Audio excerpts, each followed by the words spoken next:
creo que cada uno de los que estuvo participando en este panel nos ofreció una perspectiva específica, pero a su vez que entronca con sus otros interlocutores. Antes de pasar a leer las preguntas que vienen haciendo quienes están siguiendo con mucha atención este panel, que si mal no me equivoco tiene alrededor de 140, 150 espectadores en este momento. Quería mencionar que por ahí, bueno, al escucharlos, en un sentido general, ¿no?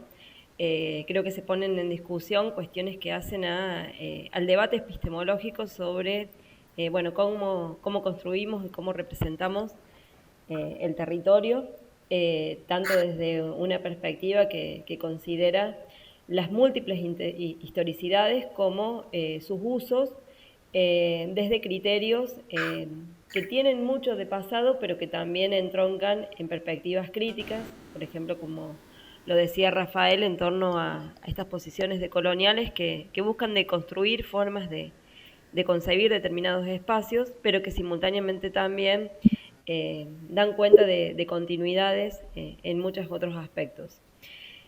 De manera simultánea me parece que algo que atravesó todas las intervenciones se vincula con esta idea de pensar en la multiplicidad de escalas al momento de querer analizar estas representaciones, estos registros, estas cartografías, más allá de cómo definamos llamarlas, o estos documentos históricos que también podemos pensarlos desde ahí. En ese sentido, creo que cada uno de los panelistas a su manera mostró cómo, en función de la escala que consideremos, en función del foco que le pongamos a cada aspecto de esa representación, vamos a estar llevando adelante un análisis específico y también vamos a ir generando múltiples relaciones con otros puntos de esa gran cartografía.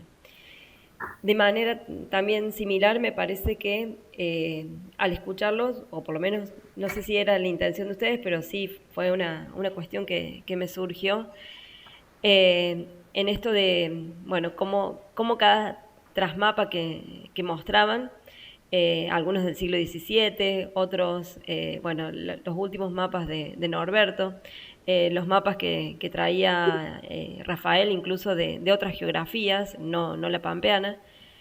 El último gráfico, el último mapa de los niños, esa imagen.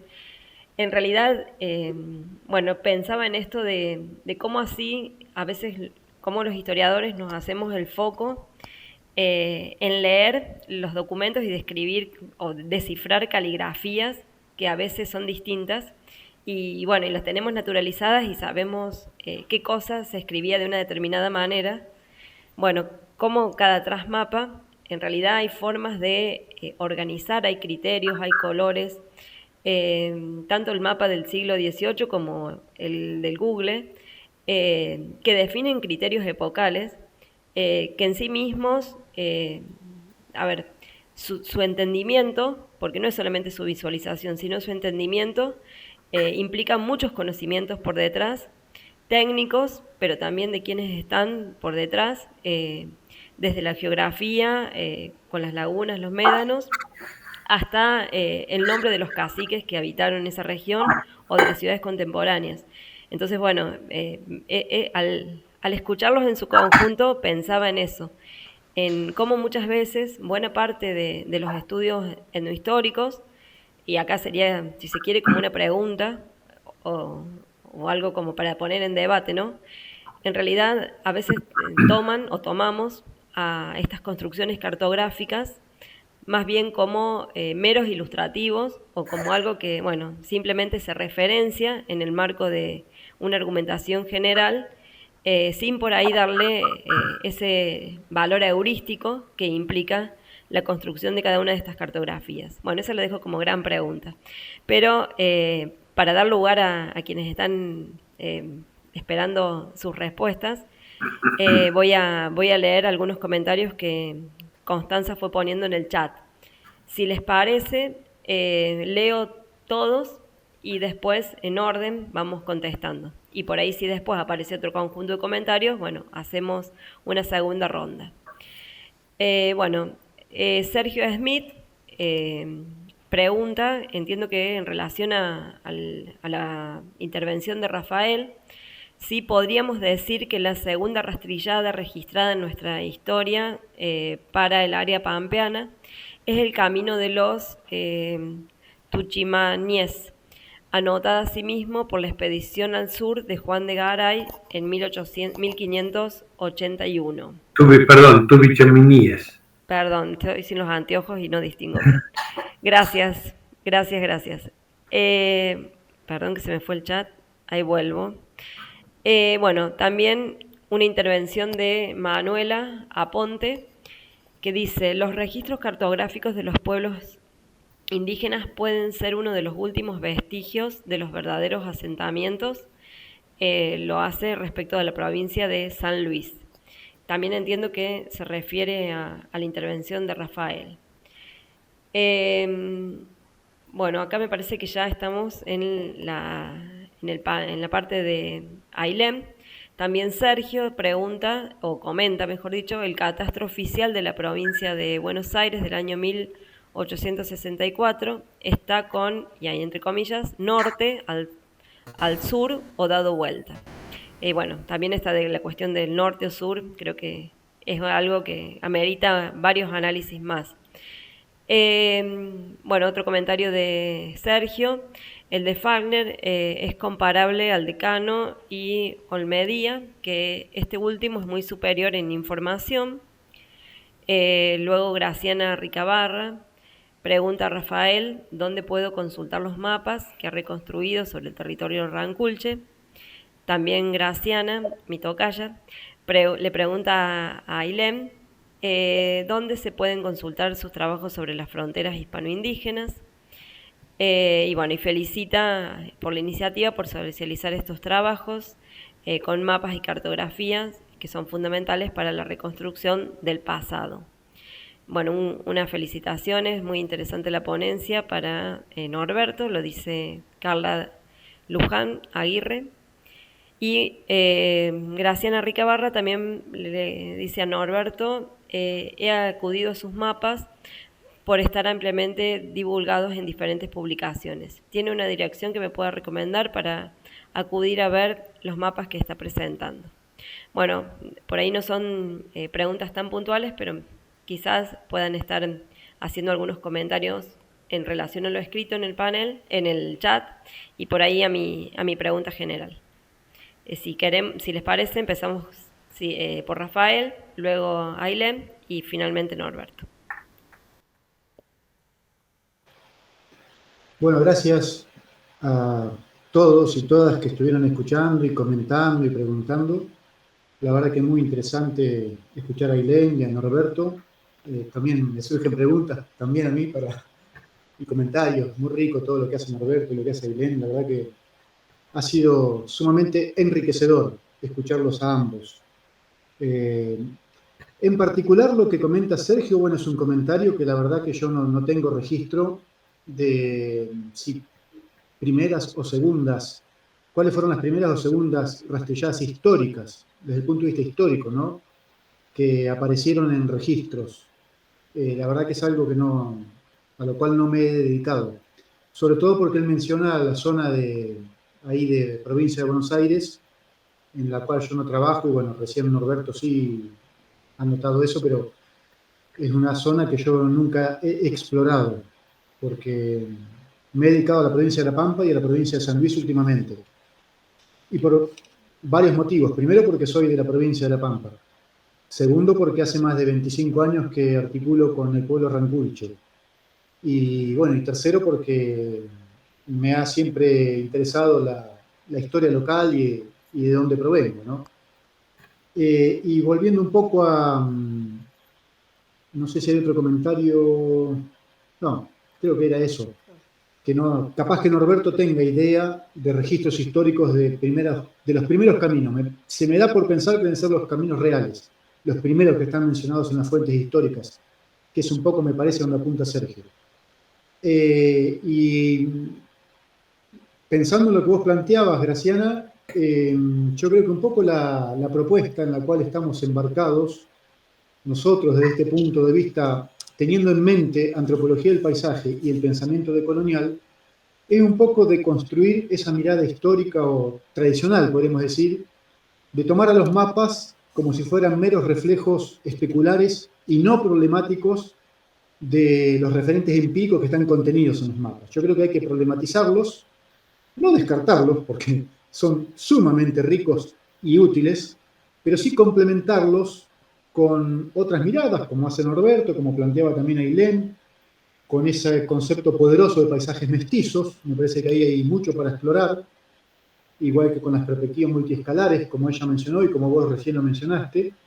Y bueno, y nuestra apuesta actual es eso, complementarlo con lo que denominamos cosmografías vivas, porque estamos trabajando con una perspectiva arqueoastronómica, en la cual estamos viendo que hay muchas materialidades y espacialidades que tienen que ver con ordenamientos astronómicos, y creo que eso, bueno, es rastreable desde el punto de vista material. Entonces eso amerita un anclaje que supere la mirada académica o la mirada focalizada en nuestra propia perspectiva y convoque desde un punto de vista multivocal a otros actores que en este caso, bueno, son diferentes referentes de distintas comunidades ranculches en nuestro caso, con las cuales estamos trabajando e interactuando para ir sumando a esas cartografías y dotándola de otras significaciones, de otras valoraciones, de otros contenidos.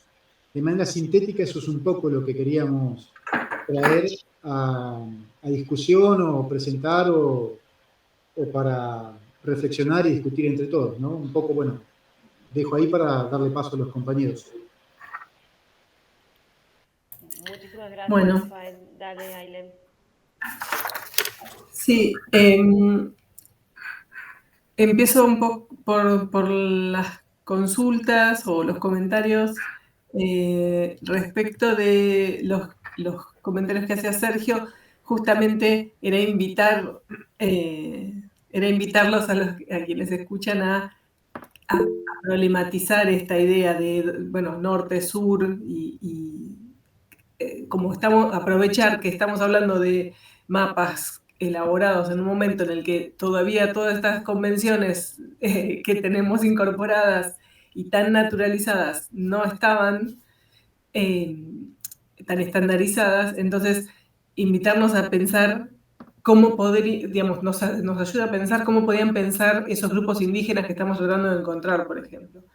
Entonces, ese norte-sur que nosotros es lo primero que buscamos para ver para dónde estaba Buenos Aires, por ejemplo, ni siquiera con quienes nos sentimos más cercanos, que serían esos hispano-criollos, lo tenían tan naturalizado como nosotros. Entonces, tanto eso del norte y el sur, o el otro ejemplo que tenía que ver con la relación entre los mapas de Fallner y el de Cruzcano y de Medilla,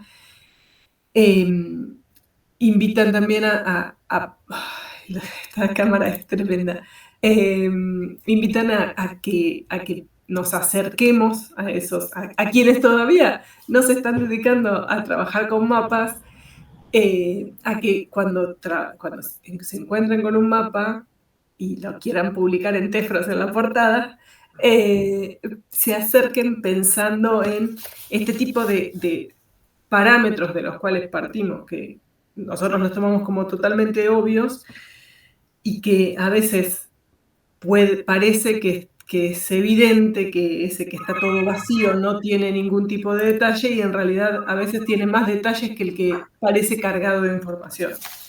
O que a veces esos silencios que encontramos también, digamos, algo bastante evidente, esos silencios que encontramos están también mostrando lo que había una intencionalidad manifiesta en no expresar.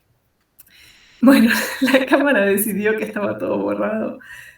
En fin, respecto de la consulta de Graciana, los trabajos míos se pueden encontrar en el repositorio de CONICET, en academia.edu, y bueno, si alguno, en la página de CONICET están mencionados y por ahí se pueden solicitar los que no están accesibles. O sea, me avisan y me los solicitan a mí y se los envío. Y respecto de la consulta más general, o la interrogante más general que hacías al comienzo de tu intervención, Graciana, yo creo que esa pregunta de cómo construimos y representamos el territorio tiene que ver un poco también con lo que decía Rafael y también lo que decía Norberto, de primero pensar quién es ese nosotros, qué territorio estamos tratando de reconstruir o de representar. Si estamos buscando en el pasado, ese nosotros tiene, digamos, ese abordaje decolonial que nos hace preguntarnos por cómo tomamos las fuentes escritas, también tiene que estar en estos registros cartográficos, en las imágenes, y no dar por sentado, no tomar como que es algo evidente solo porque es una imagen o un registro gráfico. Y entonces, un poco lo estuve planteando a lo largo de la exposición, pero me parece que las estrategias para salir de esas naturalizaciones que tenemos tiene que ver con esta perspectiva escalar que planteaba, con pensar qué es lo que aportan bueno, a mí buscando desde el presente también, o pensando en convencer a gestores de políticas, o a incidir en la toma de decisiones de políticas actuales, hay que darle la vuelta. Entonces, no solamente correrse de cómo nos acercamos a esos paisajes desde nuestro presente y desde nuestro nosotros construido, sino también pensando en esto, en la perspectiva escalar, para tener en cuenta también un abordaje un poco más regional, si se quiere, y que haga, que me parece que permite ver estas rastrilladas de las cuales hablaban Norberto y Rafael como vías de circulación, y esa propuesta que me encantó de las distintas formas de organización, y una más concéntrica y una más lineal, son intentos de descubrir esas dinámicas territoriales que conocemos mediadas por un montón de interpretaciones. Y entonces, en ese interés de tratar de encontrar cierta continuidad temporal, la perspectiva de pensarlo como múltiples escalas me parece que ayuda. Y por último, me parece que la otra forma de entenderlo, que también no lo plantearon en esos términos, pero quizás sí fueron más al detalle de lo que yo mostraba, los mapas que quise mostrar no aparecían. En muchos de esos elementos que en los mapas aparecen, que pueden ser entendidos como marcaciones territoriales, nos ayudan a ver esas configuraciones territoriales más dinámicas y a entender esos procesos de territorialización, pensando en que hay distintas formas de pensar y de usar y de apropiarse de esos paisajes. O sea, de esas territorialidades en disputa se expresan muchas veces con esas marcaciones mínimas que implica que Villarino ponga una P y que ahí ubique el toldo de Chanel. Es una forma de dar cuenta de esas territorialidades. Ahí espero que no haberme ido mucho con términos específicos. Bueno, sigo yo, ¿sí? Sí. Bueno, sí, la perspectiva que mencionaba Rafael, yo creo que la comparto ampliamente en el sentido de hacer un enfoque totalmente decolonial de lo que es la cartografía histórica y la cartografía antigua, ¿no? Porque siempre se mira la historia en general es como una foto de un momento, y lo mismo pasa con la cartografía. La cartografía histórica o antigua, en este caso antigua, es una foto del conocimiento geográfico de ese momento. Por lo que muchas veces nosotros miramos en forma crítica lo poco que sabían, porque ahora nosotros estamos en otro momento histórico y hemos acumulado muchísima más información, pero tenemos que ubicarnos en ese momento, ¿no? Entonces, eso respecto a la visión hispano-criolla. También tenemos que tener en cuenta la visión indígena. Es decir, tenemos que construir cartas geográficas desde lo indígena también, conservando su toponimia, sus formas de escribir, o también no tenían escritura, pero su forma de pronunciar los nombres que generalmente se ha deformado. Por ejemplo, el tema claramente que hablamos de la toponimia, se la ha españolizado de tal manera, aún conservando nombre indígena. Por ejemplo, se dice Trenquelauquen cuando los franqueles decían Trenquelauquen o Trenquelauquen. Es decir, ya esa es una visión decolonial. Tenemos que retomar, ¿no es cierto?, ese camino de hacer una cartografía que no responda a los cánones occidentales que nos han inculcado o nos han avasallado, ¿no? Por lo que me parece que en ese sentido es importante todo este aporte que han hecho tanto Ailén como Rafael en ese sentido. Y respecto de aquellos que necesitan información o cartografía que yo pueda producir, está un blog que yo tengo, se llama Una Historia de la Pampa, lo pueden buscar por cualquier buscador que utilicen, y ahí está mi dirección de mail, que también me pueden preguntar a través de la misma, y bueno, todo lo que esté a mi alcance, sin duda, se lo voy a proveer sin problemas. Así que bueno, a grandes rasgos sería esto, y bueno, cualquier pregunta o duda, estamos acá disponibles. Bueno, muchísimas gracias a los tres por estas intervenciones. Hay algunas preguntitas más, en todo caso ya leemos esta y después ya cerramos con las respuestas de los panelistas, pero vamos a ir cerrando el panel porque también es cierto que todos los oyentes deben estar también un poco más allá de interesados, siguiendo con el tiempo que pasa y a veces requiere ir cerrando estos encuentros sumamente interesantes. Sí dejo yo, no para que lo respondan, pero me parece que entra en la agenda de lo que implica pensar este tema, que es uno de los tantos que nos atraviesa a quienes nos ocupamos de esta temática vinculado a lo indígena. Y es esta cuestión, en realidad, al mirar las imágenes que ustedes presentaron, pensaba en cómo a veces los cambios tecnológicos que se han dado en distintos momentos históricos transforman nuestra forma de cartografiar el territorio, ¿no? Si uno compara un mapa del siglo XVIII que tienen una forma de dibujar, de presentar las cosas, a los mapas que mostraba inicialmente Rafael, de los libros azules, en donde bueno, todo queda cuadriculado, y es la técnica la que digamos, se impone sobre el dibujo. Pero también pensaba cuando después Norberto mostraba algunos de los mapas de los topógrafos de La Pampa del siglo XX, bueno, que no eran mapas con el Google, que si bien tenían toda la técnica por detrás del IGN y bueno, de lo que se había pensado en términos mucho más matemáticos y que se fue refinando a lo largo del siglo XX, no son casi comparables con las imágenes del Google o la cartografía que moderna, ya no sé cuál sería el término correcto, ¿no? Que presentaba Norberto en los últimos mapas que él elaboró.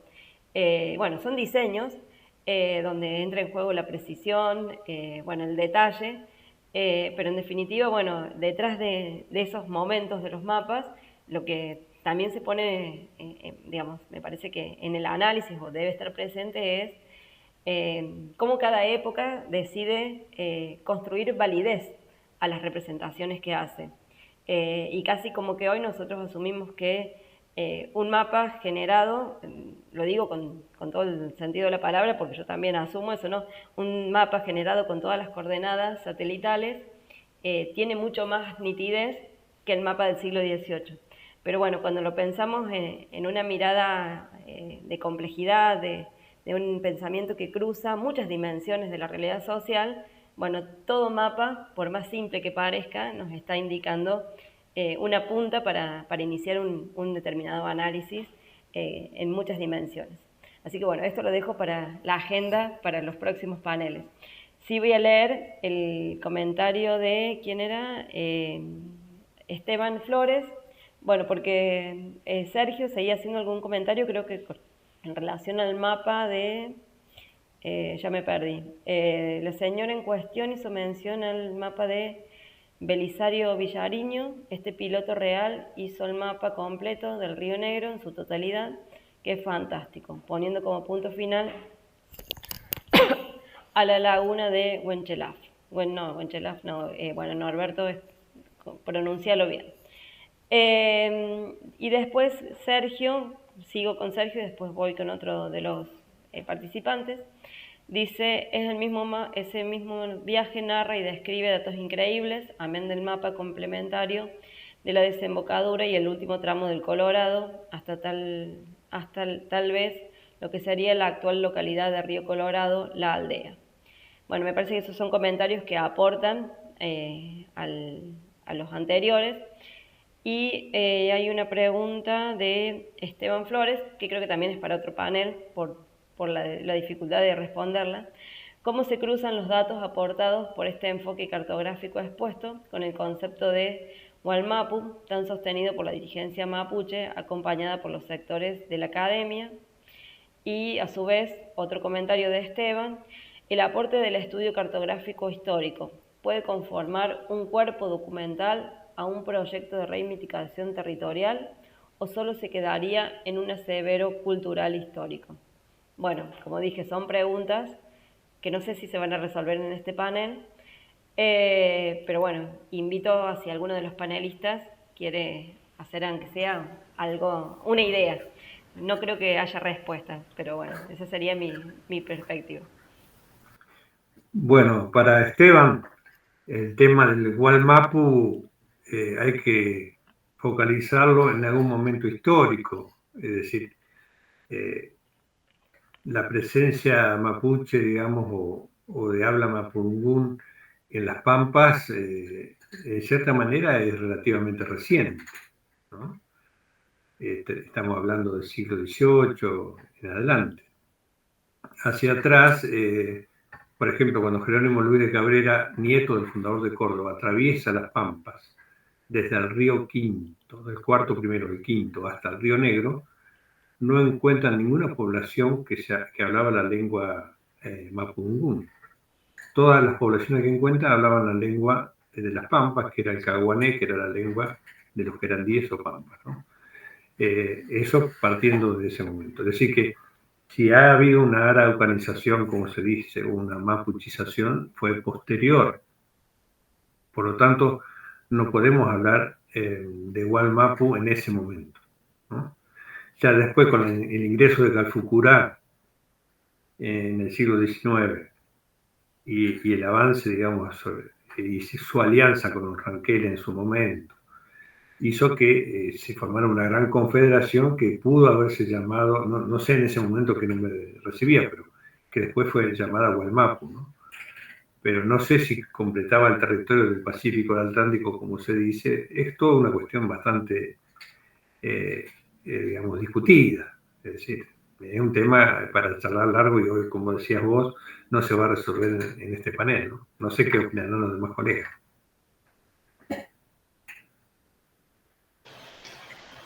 Coincido con Norberto y agrego sobre lo último que pregunta Esteban, lo de reivindicación territorial a través de la cartografía. Al inicio yo mencioné lo del cartopoder, digamos, las cartografías son tecnologías de poder, vinculadas a un poder saber, a veces a sectores hegemónicos, y todo esto está atravesado por la dimensión política, ¿no? Y entonces, sean cartografías hegemónicas, o sean contracartografía o contramapas, como también se le llaman ahora, o lo que también nosotros tratamos de hacer, que son estas cartografías o estas comografías participativas, de que no se construyan desde la representación académica hacia el mundo indígena, sino la inversa, trabajando de manera conjunta, de manera multivocal, también tiene una dimensión política. Entonces me parece que en ese sentido, claro que pueden contribuir a procesos reivindicatorios desde lo territorial, sin lugar a dudas. Eso sumado, por ejemplo, a otros componentes materiales, como son los yacimientos arqueológicos que demuestren la preexistencia étnica de determinados grupos indígenas en determinado territorio. Bueno, quería agregar eso nomás, para no hacer más extenso. Sí, yo brevemente lo conozco, es Basilio Villarino, no Belisario, y justamente conectando esto que decía Rafael respecto de las cartografías, decía, como tecnologías de poder, pero también se ha trabajado como instrumentos y como instrumentos de poder.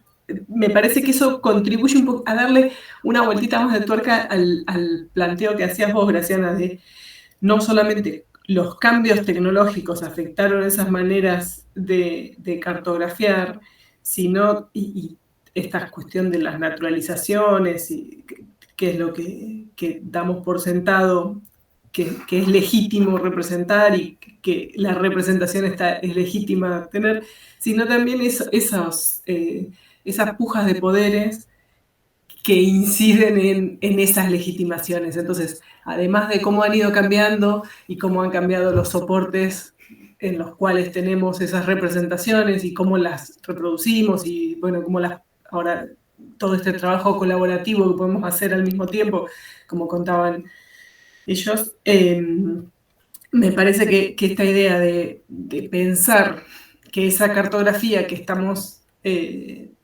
reproduciendo, construyendo, y nosotros mismos, al construirla respecto del pasado, tiene que ver con la legitimidad que se da a esos cambios tecnológicos o no, para darle una vueltita más a lo que vos planteabas. Y eso solo también, así no nos extendemos. Y bueno, gracias por la invitación, que no lo dije al principio, por estar luchando con la cámara. Y una vez más, a invitarlos a que envíen no solamente sus trabajos escritos a la revista de Tefro, sino también al mapa de portada, que tiene un breve análisis y es una linda forma de comenzar la lectura.